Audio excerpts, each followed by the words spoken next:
আমাকে মাফ করে দাও। মাফ করে দাও মানে? 4টা বছর পরে সে এখন তুমি মাফ চাচ্ছ? হাল ছেড়ে দিচ্ছ? তো আমি আর কি করবো, আমাকে একটু বলবা? একটু বোঝার চেষ্টা করো। তোমার আর আমার ধর্মটা আলাদা, জেনি। তোমার ফ্যামিলি কখনোই আমাদের সম্পর্কটা মেনে নেবে না।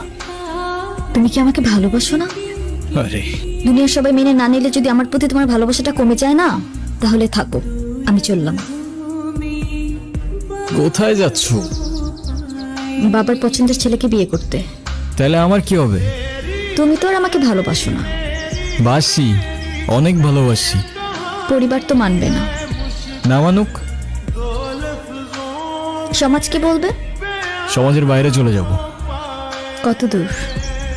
যতদূর গেলে তোমার আর আমার ছোট্ট একটা সংসার হবে। আগলে রাখতে পারবে? সারা জীবন।